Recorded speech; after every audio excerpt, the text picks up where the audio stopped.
Now entering Nerdist.com. Mission Log, a Roddenberry Star Trek podcast, Episode 34, The Apple.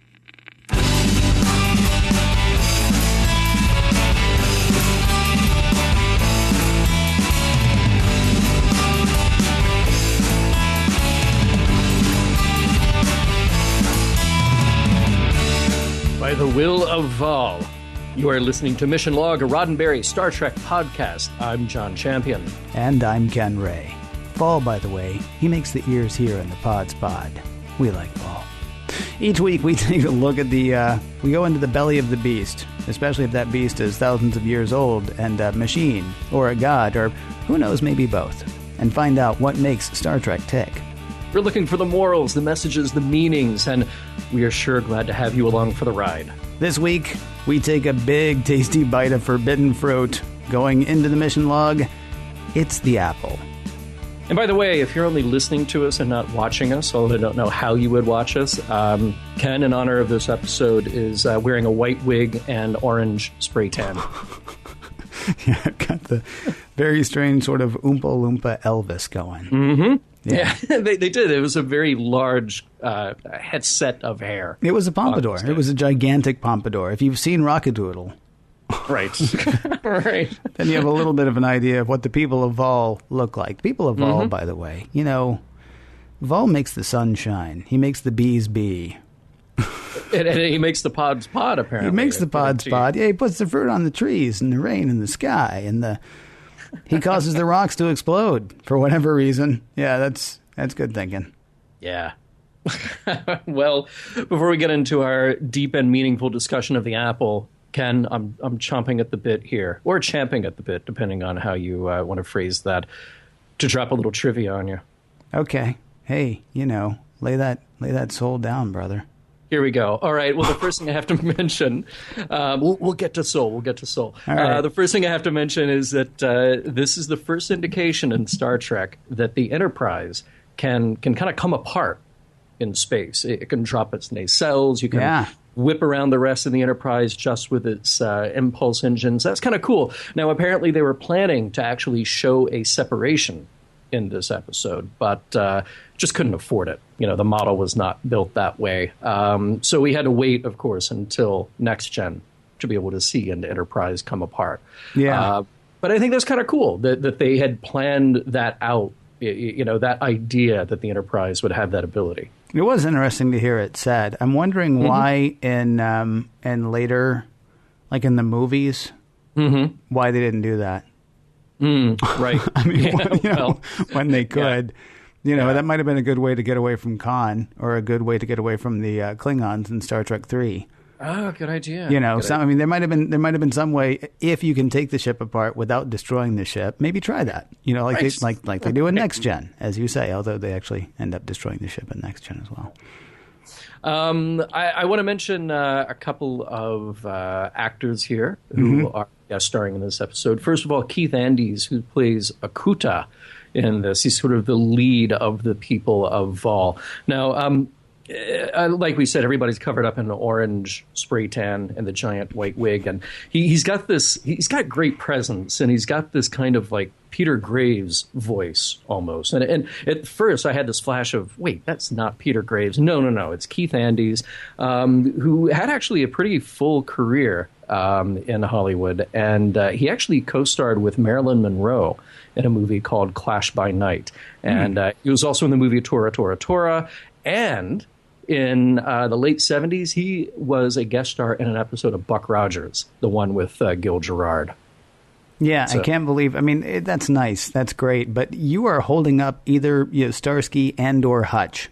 Okay, all right. So David Soul, he is a lesser of the people of Vaal. We don't get as much out of him, although he does a nice job smashing somebody's head with a giant stick in this episode. Yeah. But yes, David Soul went on, of course, to star in Starsky and Hutch. And, where he just played so you know, Starsky. He was Hutch. Oh, he was Hutch? Okay. He was Hutch. I was going to say, I knew he was either Starsky or Hutch. Or both, depending on what you call him. Yeah. I knew he wasn't Huggy Bear. No, He definitely was not Huggy Bear. Yeah. He was also a part-time singer. Yes. He had a couple of number one songs back in the mid to late 70s. And if you catch Ken on the right day, he will sing them both for you. K-Tel proudly presents. Don't get on this, baby. My 8-track player is broken, so I'm glad that I have you. Also want to mention Celeste Yarnell. She is the female guest star in this, playing Martha Landon, Lieutenant Martha Landon, who has a little bit of a romance with Chekhov. And she had a bit of a story that she tells every now and then at conventions and interviews and stuff, that she says that during that episode she actually had a nail infection, like a nail fungus thing going on. So there's that scene where she and Chekhov kiss, and she said it was very awkward because she's trying to hide, throughout the episode, she's trying to hide the hand that has the problem with it. And she said that during that kiss scene with Chekhov, Walter Koenig, she sort of gave the impression to Walter Koenig that she was just not into him and not into the scene because it was very awkward for her. She kept kind of manipulating the way that her hands were going to be seen on screen. So just a little behind-the-scenes tidbit. That completely kills any interest I had in Landon now. Because she's got a nail infection? No, I think because you told me. Because I've watched the episode a few times. I didn't pick up on that. But now I'm not going to be able to see anything but that.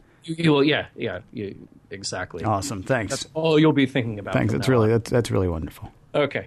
Finally, here's a cool little bit of trivia. Ken, I don't know about you, but I may have had one or two Star Trek toys growing up when I was a kid. Yep. I may have some now.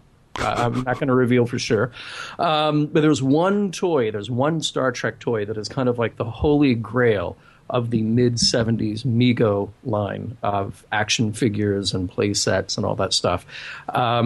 They made a play set called the Mission to Gamma 6 play set. And it was kind of like vaguely based on Vaal from this episode. You have kind of a rock edifice, and then you've got a lizard-like mouth opening in the middle, and it comes with all these little action figures that are definitely not the people of Vaal, but it's got it's some really interesting stuff. It is actually shown on the box. It is actually a Star Trek toy, and it is shown with the Kirk and Spock action figures sold separately. And there's a little glove that you can put your hand through to be like an arm of Vaal, where you can grab Spock or grab Kirk and just toss them into Vaal's open mouth. Mm-hmm. And then you turn it around, and there's like a pit in this thing where you actually see the underbelly of Vaal. Oh, and his eyes glow, which is kind of cool. But this is so rare, and it was certainly to find one in the box, unopened and all of that. It goes for a fortune if you can find it. Sadly, it's not a toy that I had when I was a kid, and I will probably not ever be able to afford one, but it is a neat little oddity from that period of Star Trek toys. Now, I want to keep you from getting letters. You said Mission to Gamma 6. In the notes, you have Mission to Gamma 4.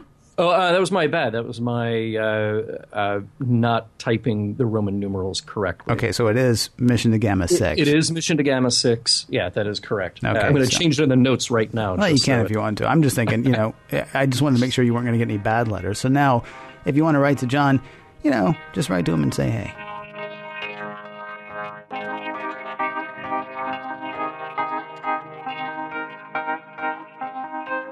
I know we are 34 episodes into a podcast about Star Trek, but until I heard John's excitement over that toy that he does not own, and that he never owned, I never realized just how big a geek he was. Prologue. A rather large crew from the Enterprise lands on Gamma Trianguli 6 and immediately starts talking about how gorgeous this place is. It's like paradise. It's a shame to intrude, but Starfleet wants it investigated and the inhabitants contacted. We do what we're told, says Kirk. There were weird readings here a while ago that need to be checked out. This place is perfect, even at the poles. 76 degrees Fahrenheit everywhere you go. Great growing condition. Almost impossible, notes Kirk. Bones says it's like the Garden of Eden. Get used to those references. There's just one thing. A flower shoots darts at a red shirt and kills him. As we go to the opening credits. Act 1. The loss of the red shirt is not the only concern. Back on the Enterprise, Scotty says there's a problem with the potency in the antimatter pods. Always have those checked, kids. Probably nothing, but they're looking into it. May have to do with those weird readings. And this might too. Spock is picking up subsonic vibrations underground. Like under all of the ground. Quite strong, fairly regular. Artificially produced. Also, there is a humanoid trailing them. Hiding, but he, she, or it is there.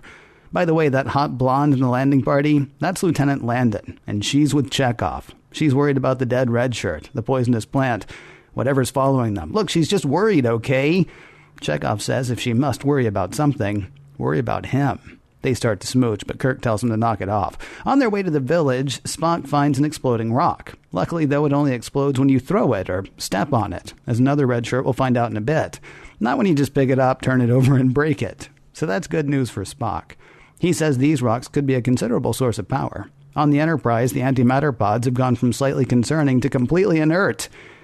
And that's why you have those things checked, kids. Whatever's causing it is coming from the planet. A beam, maybe, or a transmission, coming from near the village. Bones is studying the thorns from one of the plants that killed the red shirt. Really poisonous, those. They're so engrossed that they don't see one of the poison dart-shooting plants taking aim at Kirk. Spock does, though. He yells, "Jim!"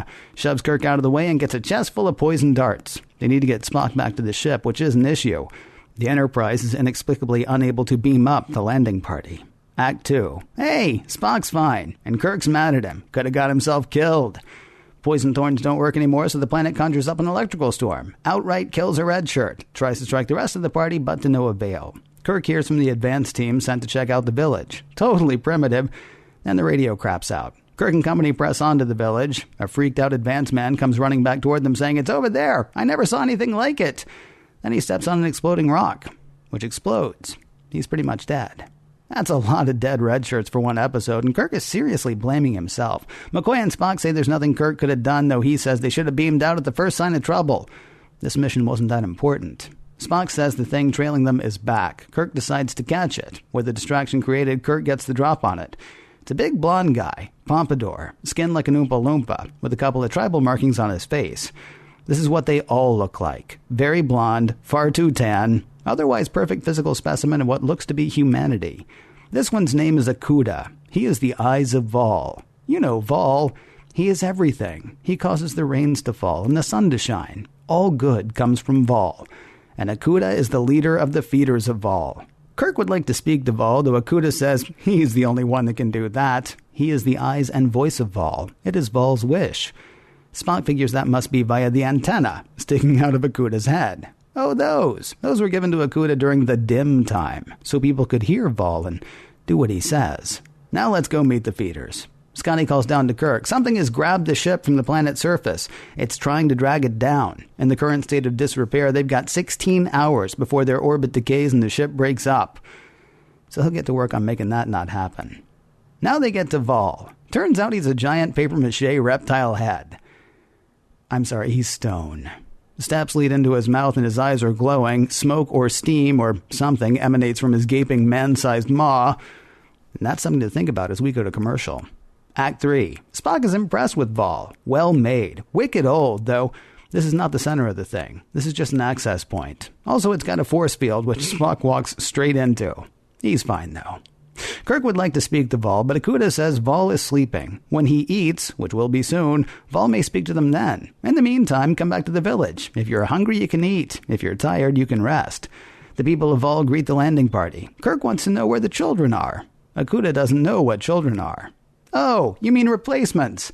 Don't need them. These are all the people, and all the people that are needed. In fact, children are forbidden by Vaal. Lieutenant Landon wants to know what happens when a man and woman fall in love, but there goes the landing party again, with words Akuda doesn't know. If you mean the holding and the touching, though, yeah, Vaal is forbidden that too. Now let's eat. Bones checks out the natives. No idea how old they are. Somewhere between 20 and 20,000 years old, maybe. They're not growing old. No harmful bacteria in their bodies, no regular signs of old age. Kind of crazy, right? Dinner time for Vaal. The feeders of Vaal start dropping rocks down his throat. Presumably the exploding rocks that Spock said earlier could be a considerable source of power. This seems to prove Spock's hypothesis to Spock that there's no living thing down there, just a machine. Kirk decides to approach Vaal, which causes Vaal's eyes to glow bright and thunder to roll, which causes Kirk to change his mind about approaching Vaal. Tell you what, let's try to figure out how much power this thing is expending versus how much power it needs instead.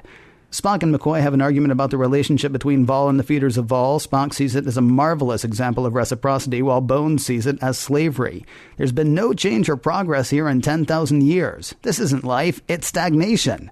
Spock points out that the people are healthy and happy, and that holds no water with Bones. Kirk says the philosophical argument can wait until the ship is out of danger. Speaking of which, Scotty calls down to say he might be able to fix the Enterprise, and good news, if he can't, they'll die within moments of it. Back on the planet, Vaal is speaking to Akuda. It shall be done, replies Akuda, though we don't know what it is yet.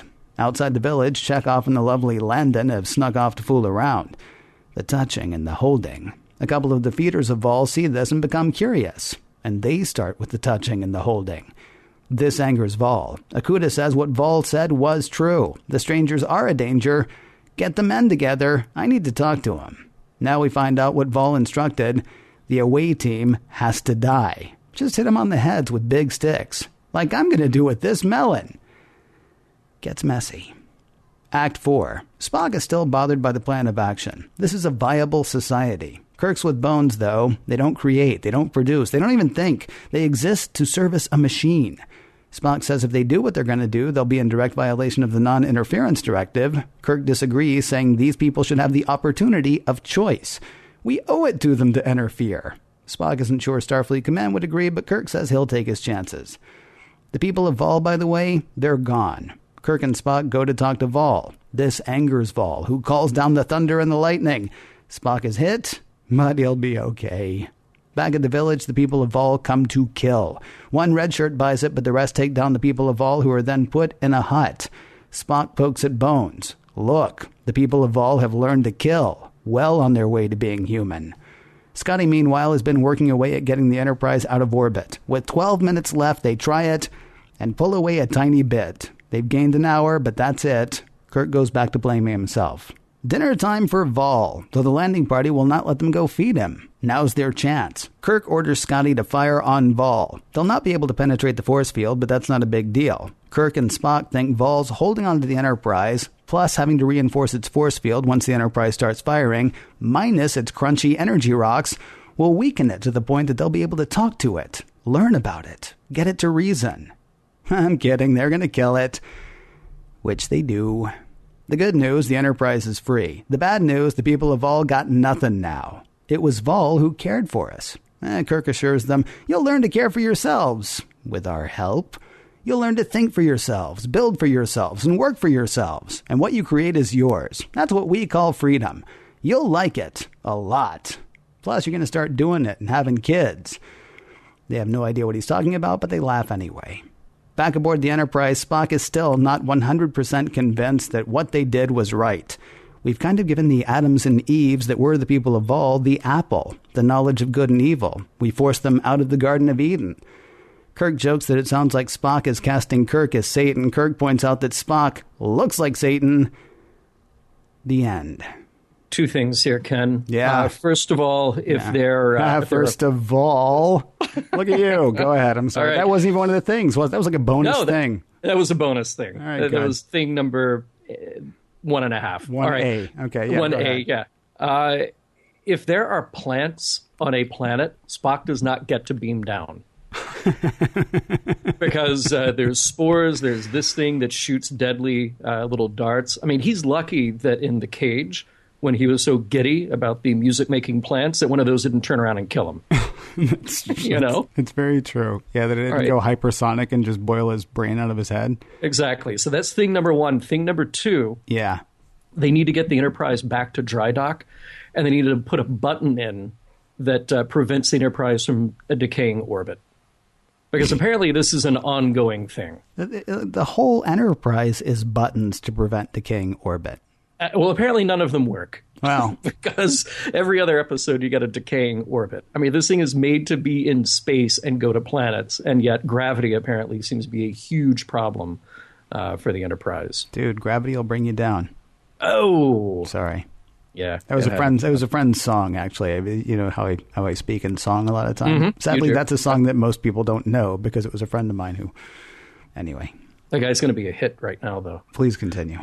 Can we talk about the red shirts? Wow. Yeah, okay. So Maybe it was somebody on our Facebook page. I can't remember where it came across, but somebody wrote recently that it's safer to be a red shirt than any other color shirt in Starfleet. And the reason that they say this is because there are more red shirts than anything else. Okay. This is like those morons who tell you that it's safer to fly in a plane than it is to drive in a car. It is statistically safer to fly in a plane than it is to drive in a car. Yeah. But if your car crashes, there is a better chance of walking away from that than if your plane crashes. Right. Okay, so while statistically it might be better to be a red shirt, it is not good to be a red shirt anywhere near Kirk. No. Yeah. No. So maybe certainly not on Gamma 6. Maybe we need to parse it a bit more. This is not Gamma 6, dude. This is, I can't pronounce it. Gamma 6 was your toy. Oh, right. Yeah. I can't remember where we are. Oh, Gamma Trianguli 6. Gamma Trianguli 6. Yes. Yeah. You know, leave off the trianguli for savings of syllables, I suppose. Right. Yeah. Yeah. But it's kind of comical that we're just driving home that everybody that is not, not a major character is going to die. Yeah. When you see a landing party or an away team or whatever you want to call it, when you see a group come down from the Enterprise in these numbers, either there's a narcotic plant down on the surface that's drawing them there like a siren song, or half of them aren't coming back. That was pretty much the way it went. What did you think of that moment where Kirk asks Spock if he knows how much Starfleet has invested in him? Yeah. And Spock rattles off a number. I hated it. Hated it. And that's something that happens from time to time where, it's there was another one in season 1. I can't remember what it was, but Starfleet's going to get its money's worth out of you. I can't remember. That might have actually been to Spock as well.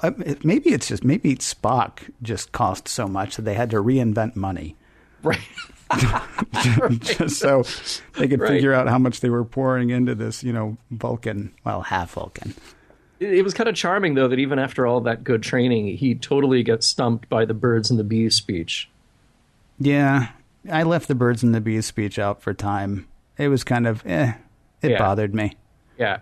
Honestly, the whole, because you've got the one woman on the away team, and you're basically forcing her into talking about sex. That's right. I even left out a sexism thing here because it just seemed like such a wasted 2 minutes. I mean, the only reason it wasn't a wasted 2 minutes is because it is at this point that Kirk is trying to figure out, and even though he hasn't said it yet, he's obviously trying to figure out, okay, when I destroy their society, will they survive? But we'll get to that in a moment. That would be the only reason to talk about that and the I guess you could say sexism of having the cute blonde talk about sex with all the men.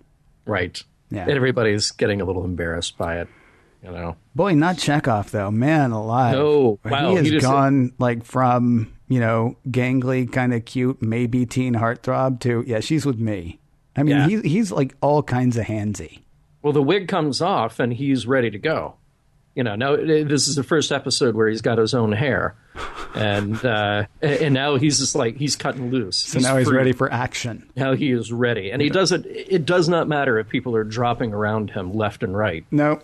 He has a singular purpose. I'm worried about the poison plants. I'm worried about the guy dying. I'm worried about somebody following us. What are you about me?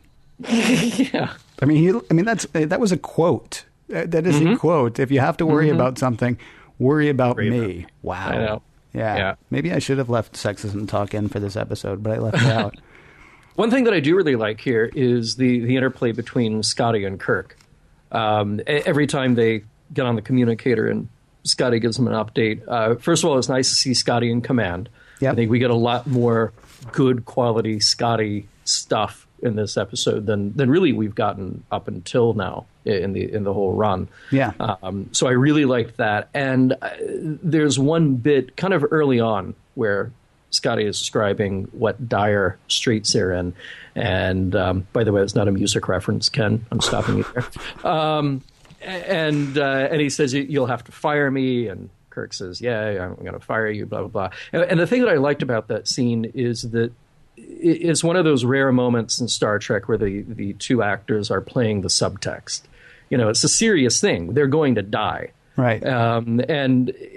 But they play it for the drama. They play it for the subtext. And it's just some really great moments. It's something that you rarely get on on TV Trek, Yeah, it's exactly. There's an understanding of this is really serious, and as you say, 400 people on the Enterprise, roughly 400 people will die.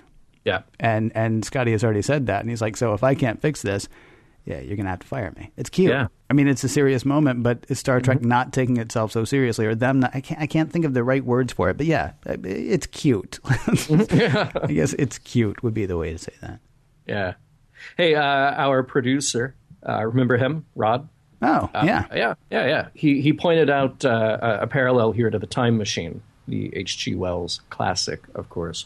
No Morlocks, but instead you've got just the machine feasting on the goodwill of the people of Vaal. Of course, in The Time Machine, you had the Eloi, who were the innocent servants of this beast that was the Morlocks and their temple, all that kind of stuff. So I can see it. I can see a little parallel there. Similar look. Unfortunately, I am not familiar enough with The Time Machine, which I guess is terrible. I mean, I've seen one or two of the movie adaptations of it, but I'm not. I think it was actually when we got to that I was sort of like, you lost me.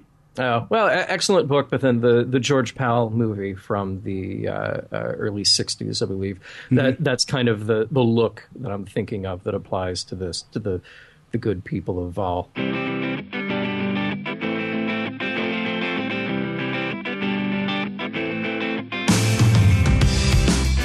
I understand Vaal. I understand the people of Vaal. I get their love for Vaal, and I get Kirk's discomfort with their situation. But, seriously, what is up with the hair of the people of Vaal?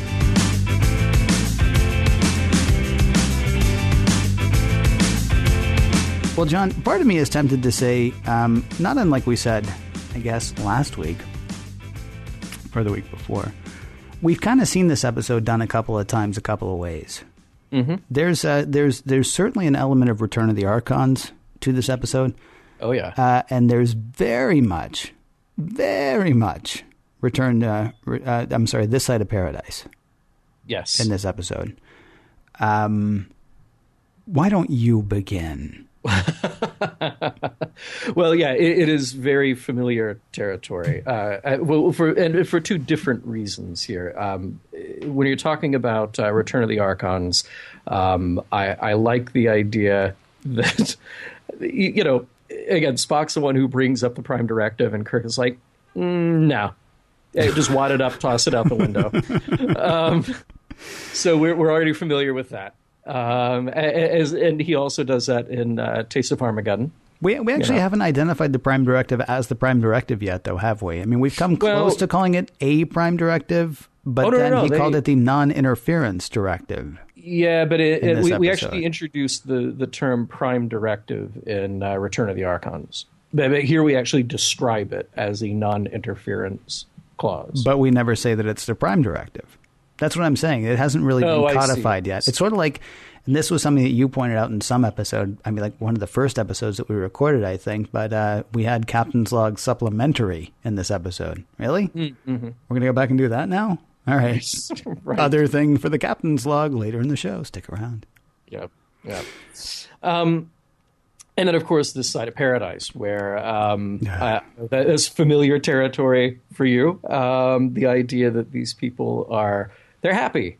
Yeah. So why should we go in and mess with them? And here's the thing. They are healthy and they are happy. They are very healthy. Yes. And Kirk decides... They're grinning like idiots every time they go to feed Vaal, so my assumption is they're very happy, too. Right. Yeah. Right. Can't have that. So here's the thing. I am going to... Well... There are two things that I'm thinking of here. First of all, there is the real and immediate danger of the Enterprise. What's going on with that? So there is a self-preservation element to what Kirk is doing. Yes. Although we don't really talk about that much.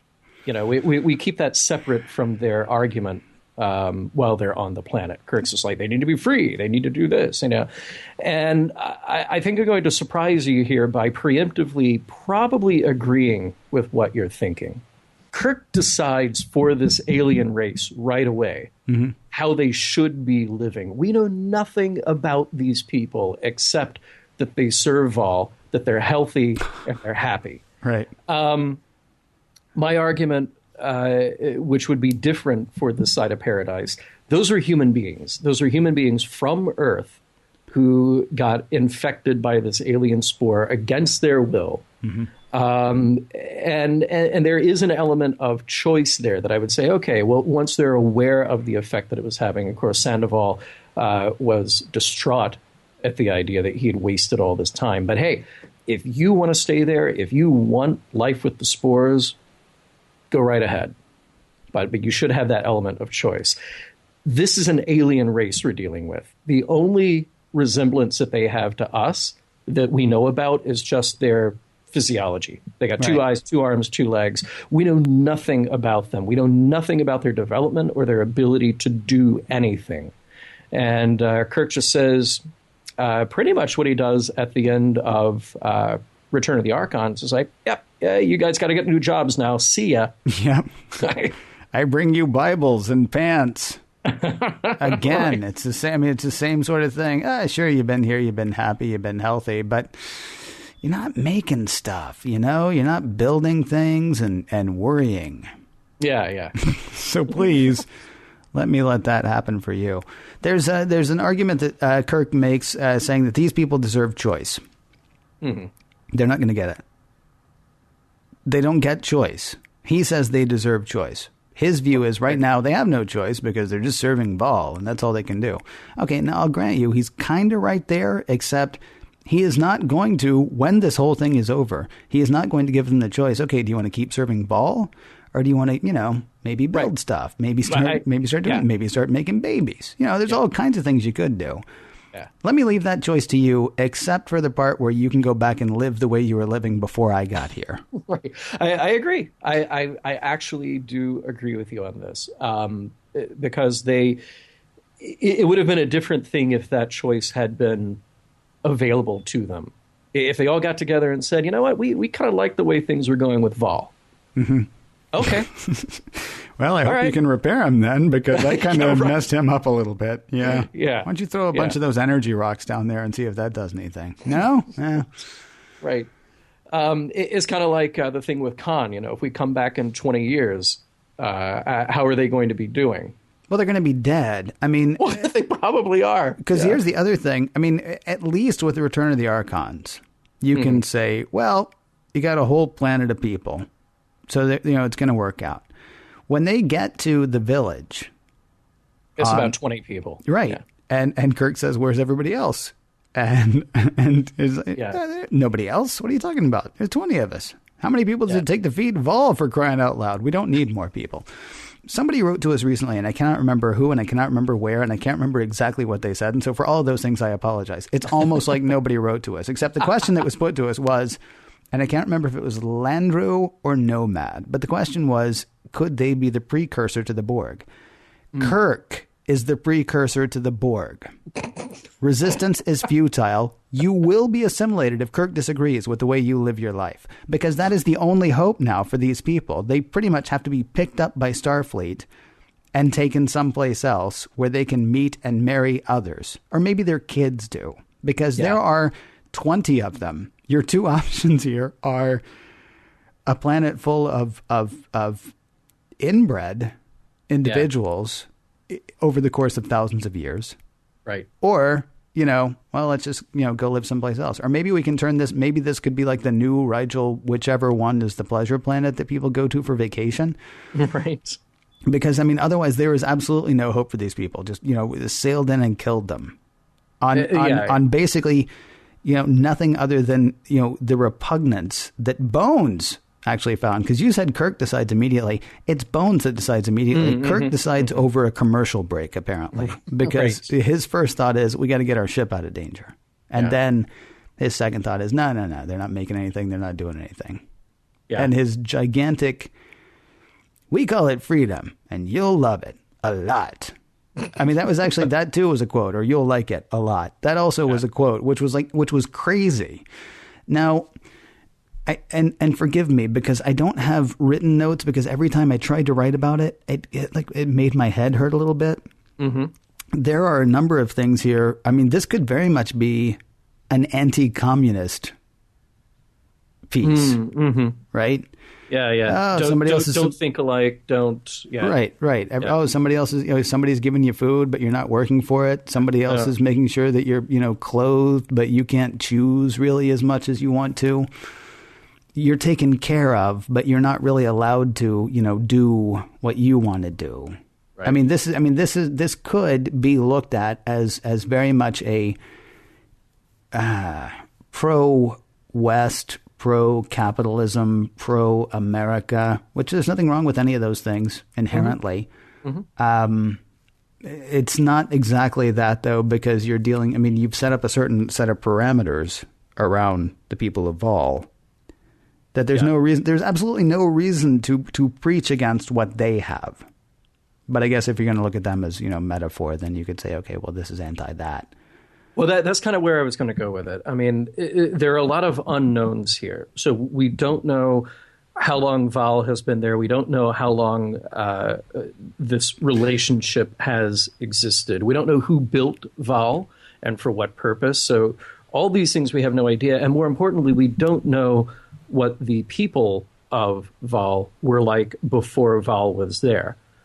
Were they actually more like us? Were they sort of self-determinant? Were they productive? Were they all of these things? And now this is an imposed life onto them. Well, so if you could say all of that, then I think you'd have a stronger case for what Kirk does. I guess. Although, it's quite possible. Is it not quite possible that this was the choice that they made however many thousands of years ago? You say we don't know how long Vaal was there, but we do know it was at least 10,000 years, I believe Spock says at one point. Right. There are only 20 of them left. So, maybe this was somebody setting up something so that at least some part of their society could survive. In fact, maybe they made the choice of, well, if there are so few people left, we're never actually going to be a growing society, but we can be a viable society. We can be a surviving society. Yeah. If I go ahead and do this. Yeah. So that's where maybe if we had those answers, then you could make kind of a stronger argument one way or the other. But we don't have those answers. We're kind of going with what we have on face value here. Now, the only other way to look at this, like you said, is as metaphor. If we are putting ourselves in the position of the people of Vaal, and we're trying to make a statement here about, blind faith and servitude and stagnance and all this stuff, okay, then I can kind of take it for that. I hate when you say blind faith in a situation like this, though. I think you use that term with Landru as well, and the difference is we're actually dealing with something that we can see. We're dealing with something that has, that actually acts and reacts with us. Blind faith is just about every religion that we have on the planet today, maybe even every religion on the planet that we have today. And that will anger people who have, that faith. But, forgive me, you can't walk up to a church and suddenly have the eyes of whatever deity you're going there to worship start glowing. And you do have that with Vaal. So, when you say blind faith, it's actually faith because, Vaal actually does make it 76 and sunny every day. Yeah, well, and it was funny. I actually had that in my notes. Kind of blind faith was the wrong word here. You're right. I had that in my notes about. I'm struggling here with the difference between the idea of faith and blind faith, because we sort of kick that around as like, well, blind faith is bad. But yeah, you're absolutely right. Vaal is very much physical and there and acts and reacts upon these people. Yeah. And I don't think people of faith would say that they have blind faith either. I think that's actually something that we impose on. Well, I know that at one time I considered myself to have a personal relationship with one of the many deities currently circling the planet. Mm-hmm. And I did not think at the time that I had blind faith. I thought that I had faith. I don't know how I would characterize that now. I'm not really interested in going back and figuring out what I was like when I was 16 years old. Sure. Not overly. Well, and that's funny because in thinking about that regarding this episode, just hitting Google and looking up faith versus blind faith, what's funny is that the first several pages of responses are mostly from religious websites. Mm-hmm. And they're saying, well, our faith is faith. The other stuff is blind faith. Yeah. You know? I don't know that that's really a discussion for this episode, though, because, again, we're not talking about blind faith. I mean, we're talking about, it's like, you know, do I believe in that chair? Yeah, I believe in that chair because it's sitting right there and I can sit in that chair if I want to. I can see that chair. Now, do I believe in some fantastic chair that's going to make me live forever? That's, you know, someplace else. But if I work really hard and, you know, do really well, then I'll eventually get to sit in that chair. Well, probably not so much. Yeah, but the reason that I think it does apply here, and maybe this isn't exactly the right phrasing, the faith versus blind faith, is that I do like this sort of bent of skepticism that Star Trek has, where, you know, it is most definitely not a god. Vaal is a machine, mm-hmm. and it is a machine with a set of programming, yet these people worship it like a god. And Kirk, you know, again, we could argue the merits of what he does and his rightness or wrongness of what he does. But what he's doing is he's pulling the curtain back. He's showing the man behind the curtain that there is no God there. It's a machine, you know? Well, yes. I don't know, though. I mean, he's still... Sorry. He says that they're serving a machine as if, you know, we're not. And that kind of bothers me. I mean, there's machines and machines, there's systems and there's systems, right? Mm-hmm, mm-hmm. Kirk is there saying, you know, no, this will all be about freedom and excitement. And, you know, you're just serving a machine and we'll be back after we tell you, you know, which beer to buy and which cigarettes to smoke and which potato chips to eat. Okay, oh, we're back. Good. Start building things and making things, and maybe you'll eventually end up with some form of commerce. And we'll be back after we tell you which bank to put your money in and which potato chips to buy. I mean, this idea that, you know, the position from which he's preaching, yeah. and this is both 1960s television and as the head of a starship, I mean, all of those things, the position from which he's preaching is, again, it strikes me as precarious. Let's. You want to do something that's actually, I mean, this is going to be weird, maybe. You want to do something that's kind of pro-God for a sec? I love weird. Do it. All right. There's a New Testament sort of thing going on with Spock. There's sort of a Spock as Christ figure is what I actually came away with. John chapter 15 verses, not you, John. Oh. John chapter 15 verses 12 through 14. Jesus says unto them, as he was inclined to do, this is my commandment, that ye love one another as I have loved you. Greater love hath no man than this, that a man lay down his life for his friends. Ye are my friends if ye do whatsoever I command. Okay, so Spock's not, you know, demanding, you know, that everybody do exactly what he says, but he gives up his life for Kirk. He throws down his life for Kirk, which is, I mean, every time he calls him Jim. Yeah. You know, especially in a moment of like he did in Devil in the Dark. Every time he calls him Jim, we're getting real Spock there. I think we're getting the unvarnished, unadorned. We're getting the closest to human Spock, or who Spock is, right, as far as his friendship and his love for Kirk. Also, he keeps coming back to life. So little Christ-like there too, I think. And he always has that moment where he's got to shake it off. You know, he's like, well, no, I did the logical thing. You know, I was just trying to get you out of the way. I don't love you. Yeah. But I do love that. I think it's such a great little indicator for the character of Spock. So, yeah. Yeah, I'm a fan of that as well. There is one other thing that I think this episode might have going for it. And it kind of goes back to I don't know if it's an anti-communist or pro-America or whatever thing. As weird and kind of almost conservative as those things sound, there's also a big flag planted here for the sexual revolution, it seems to me. I think we can all get behind that. In terms of the message that you're allowed to walk away with here. It feels to me like sort of this whole... I mean, there's definitely an indication that the sex that they're about to start having, the people of Vaal, is going to lead to procreation, but that's not necessarily the reason to do it. Right. I mean, just, doing it is reason enough to do it. Just, enjoying it. It's kind of interesting that this god that was taking care of them, I know it's a machine, but this god that was taking care of them forbade procreation and forbade even, heavy petting or light petting for that matter. There was to be no attention paid to any of that. I guess you could argue that's because, Vaal's got limited resources. And if he's going to be, keeping everything fine for these people, maybe he doesn't want a bunch of kids running around because, that's just more to take care of and depletes his resources, maybe, or depletes his energy, maybe. I don't know why that would be the case, but I did find it kind of interesting that once the people of Vaal get to throw off their version of God, they get to fool around,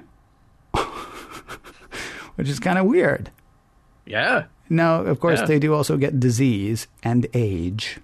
Right. And they better start, figuring out something better than the hut, because once natural weather patterns start, the first strong wind may actually blow, what they've got over. But hey, at least they get to play around.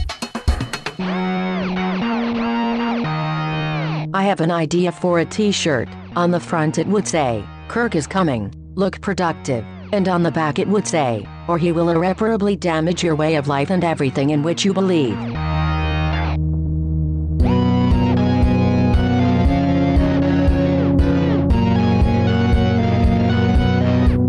Well, it's that time of the show again where we get to ask each other questions. And Ken, I'm going to kick things off by asking you, does this episode, The Apple, hold up?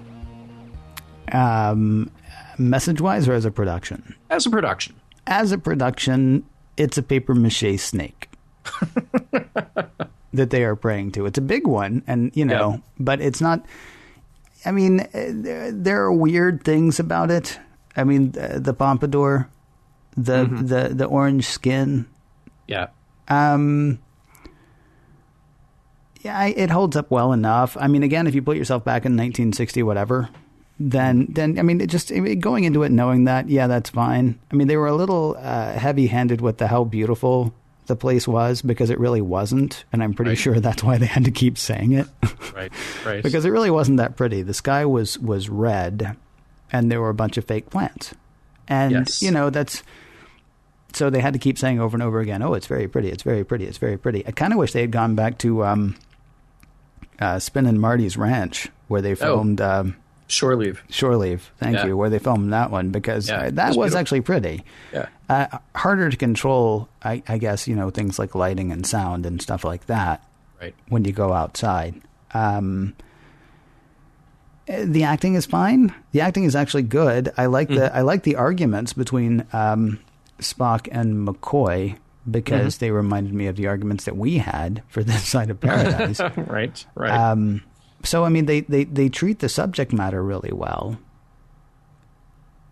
Yeah. Yes. Qualified, yes. You're never going to fool anybody into thinking this was made last year. But if you were just doing the words, or if you were just, listening to the arguments, definitely. Yeah. I agree with you. And I'll take it a step further to say that, every now and then we'll kind of qualify our yes or no based on, would you show this to somebody if you were getting them into Star Trek or some kind of geek logic like that. And I think this is one of those episodes that hits a lot of those provocative questions that you can kind of hand it to someone and say, well, this is the kind of thing that Star Trek is about. These are the kinds of questions that Star Trek likes to ask of its viewers. So, just purely as a production, purely as, giant papier-mâché snake god and orange-skinned aliens, it does not hold up. But the writing, the acting, for those other reasons, I think I'm willing to cut it a little slack. Yes. Well, I mean, you have to, because it was made in the 60s. We are so far. I mean, you with your Mac and the software that comes on your computer could almost make better effects. I mean, so it's I mean, you have to cut it slack.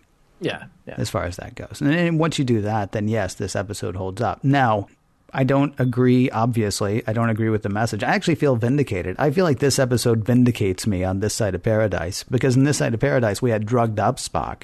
Well, everyone said he was drugged up. We had drugged up Spock saying, I'm not sure what we did was right here. But now we have stone cold, sober Mr. Logic Spock saying, yeah, I'm really not sure what we did was right here.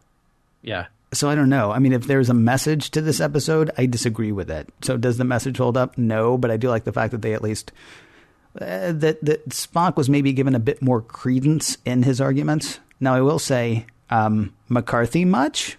Because like at the end of this episode, when Spock's like, wow, so we kind of cast these people out of Eden. And Kirk's like, are you calling me the devil? You look like the devil. But seriously, you look like the devil. Shut up. I mean, there's very much okay, you know what? You had your fun arguing with me, but guess what? I still win. And you need to be quiet now.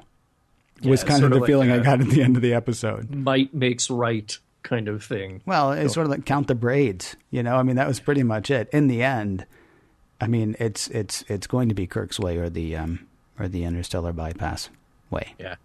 I like the fact that they had the discussion. Yeah. Because we've kind of introduced the idea in previous episodes and then just like immediately ignored it. Yes. But at least this, you kind of keep coming back to it. Now, is that... We'll talk about it for a while and then ignore it. And then ignore it. Right, yes, right. But, yeah, is there a message here and does it hold up? I don't know. If I go back to this idea that if we step outside of just the people of Vaal being purely alien and we say this is kind of a metaphorical thing and we are revealing the man behind the curtain, that kind of, I think this is all valuable stuff. But I think we're always going to come up against this problem here where we go, oh, look, Kirk is just imposing his will on these aliens that don't know any better. Well, we're apparently going to come up on this during the original series, right? Mm-hmm. I mean, it is kind of interesting and, timeline, blah, blah, blah. It is kind of interesting that the kinds of things that Spock is worried about are things that never would have happened in later episodes. I mean, in other iterations. Right. Next generation. Yeah. That's what I'm saying. Yeah, right. This doesn't happen in the next generation. And of course, their technology has advanced, so they have ways to study aliens and hide from them. I mean, it's really funny to me that their orders when they get there are go and make contact with whoever lives there. Really? Should we find out something about them first? Ask them about them. Oh, okay. Yeah. If you have your own ideas, questions, thoughts, comments, we would love to hear from you. You can reach out to us on Facebook, Skype, and Twitter, all at the handle Mission Log Pod. Or you can call us on your old-timey phone, 323-522-5641. Again, that number, 323-522-5641. You can even email us, missionlog@roddenberry.com. And don't forget, we have a lovely home on the internet, missionlogpodcast.com. Remember, whatever you say, we may use your comments on an upcoming episode of Mission Log. The title of next week's show puts me in mind of Dr. Strangelove. Oh, yeah? Do you remember George C. Scott? Of course. Gotta get me one of them doomsday machines. Yeah. Next week, the doomsday machine.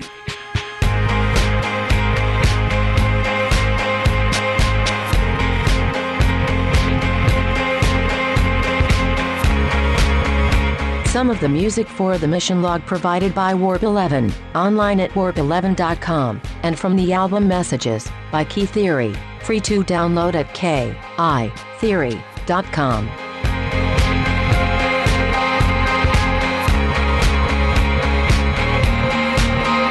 I have an idea for a bumper sticker. Happiness is a warm puppy, a sunny day, and anathema to Captain James T. Kirk. And transmission.